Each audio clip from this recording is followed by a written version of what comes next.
Bismillahirrahmanirrahim. Assalamualaikum warahmatullahi wabarakatuh. Alhamdulillah rabbil alamin. Shalatu wassalamu asrofil anbiya wal mursalin wa ala alihi washabbihi ajmain. Alhamdulillah, pada kesempatan kali ini saya Muhammad Mukni, mahasiswa STAI Samarinda Prodi PGMI semester 4.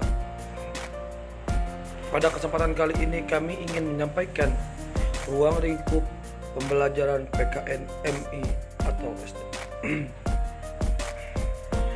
Baik, yang perlu kita pahami ruang lingkup ada beberapa hal. Di antaranya persatuan, 1. Persatuan kesatuan bangsa. 2. Norma hukum dan peraturan. 3. Hak asasi manusia. 4. Globalisasi. Dari 4 poin ini ada beberapa pembahasan yang akan saya sampaikan di dalamnya. Perumusan Pancasila. Proses perumusan dasar negara belum selesai, namun masa sidang pertama BPU KPI sudah selesai hingga akhirnya dibentuk panitia yang beranggota 9 orang untuk merumuskan dasar negara Indonesia. Pancasila tersebut dinamakan Panitia 9. Panitia 9 dipimpin oleh Soekarno dan didampingi oleh Muhammad Hatta. Panitia 9 pun berhasil merumuskan dasar negara Indonesia merdeka. Isi rumusan dasar negara disusun oleh Panitia 9 tertuang dalam Piagam Jakarta atau Jakarta. Apa itu demokrasi dan demokrasi konstitusional? Demokrasi adalah sistem pemerintahan di mana mayoritas rakyat berusia dewasa turut serta dalam politik atas dasar sistem perwakilan yang kemudian menjamin pemerintahan mempertanggungjawabkan setiap tindakan dan keputusan. Demokrasi konstitusional ialah gagasan bahwa pemerintah yang demokratis adalah pemerintah yang terbatas kekuasaannya dan tidak dibenarkan bertindak sewenang-wenangnya terhadap warga negara. Kali ini kita akan membahas pilar-pilar demokrasi konstitusional. 1. Demokrasi yang berketuhanan yang Maha Esa. 2. Demokrasi yang menjunjung hak asasi manusia atau HAM. 3. Demokrasi yang mengutamakan kedaulatan rakyat. 4. Demokrasi yang didukung oleh kecerdasan. 5. Demokrasi yang menetapkan pembagian kekuasaan negara. 6. Demokrasi yang menjamin otonomi daerah. 7. Demokrasi yang menerapkan konsep negara hukum. 8. Demokrasi yang peradilan yang merdeka dan tak memihak. 9. Demokrasi yang dengan kemakmuran negara dan kesejahteraan. 10. Demokrasi yang macam-macam norma. Norma ialah aturan-aturan yang dimana yang berlaku di daerah tertentu. Norma agama ialah jenis norma agama berdasarkan akidah atau aturan yang ada di dalam agama tersebut. Norma ini sifatnya mutlak dan penganutnya harus menaati aturan dalam agama tersebut. Kedua, norma kebiasaan. Norma kebiasaan merupakan perbuatan yang dilakukan dalam bentuk berulang-ulang sehingga menjadi kebiasaan di daerah atau wilayah tersebut. Selanjutnya, norma kesusilaan. Norma kesusilaan ini berdasarkan hati nurani atau akhlak manusia dan sifatnya umum. Arti umum yaitu sifatnya orang memilikinya meski kedudukannya bentuknya bisa berbeda. Contoh kasusnya yang dimana norma yang melanggar norma tersebut yaitu pengkhianatan, pelecehan seksual, penyimpangan perilaku yang membuat masyarakat sekitar menolaknya.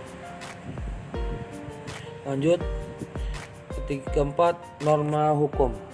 Norma hukum berfungsi mengatur tata tertib di suatu negara. Masyarakat atau akan mendapatkan sanksi jika melanggar aturan yang sudah ditetapkan dalam suatu negara atau daerah tertentu. Norma kesopanan. Norma kesopanan ini dari tingkah laku masyarakat yang berlaku di daerah tertentu. Norma ini bersifat relatif, artinya penerapannya bisa berbeda-beda di satu sama lain. Ya, lanjut kita di pembahasan isi dasar negara. 1. Ketuhanan dengan kewajiban menjalankan syariat Islam bagi pemeluk-pemeluknya. 2. Kemanusiaan yang adil dan beradab. 3. Persatuan Indonesia. 4. Kerakyatan yang dipimpin oleh hikmah kebijaksanaan dalam musyawaratan atau perwakilan. 5. Keadilan sosial bagi seluruh rakyat Indonesia. Rangkaian perumusan Pancasila sebagai dasar negara pun selesai hingga akhirnya dilanjutkan pada sidang PPKI pada tanggal 18 Agustus 1945 untuk ditetapkan sebagai dasar negara.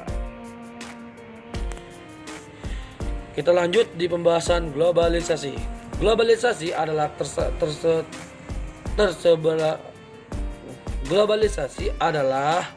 tersebar luasnya pengaruh ilmu pengetahuan dan kebudayaan yang ada di setiap penjuru dunia ke penjuru dunia yang lainnya, hingga tidak jelas lagi batas-batas yang jelas dari suatu negara. Dampak-dampak globalisasi. Dampak di bidang ekonomi, dampak di bidang sosial. Ya, seperti dampak yang ada di ekonomi saat ini, khususnya Indonesia, di mana Indonesia mengalami penurunan dalam perekonomiannya. Ya, oleh itu kita perlu meningkatkan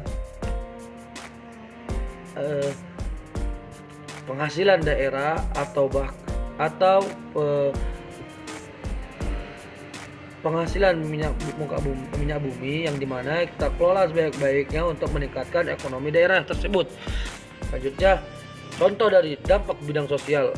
Banyak sekali bidang sosial budaya ini yang telah terdampaknya, khususnya di Indonesia yang memang di mana budaya-budaya barat telah menghantui dan mendoktrin kita semua untuk kepada generasi-generasi selanjutnya, yaitu di mana budaya-budaya yang tidak bisa ditoleran, ada budaya-budaya yang tidak sewajarnya.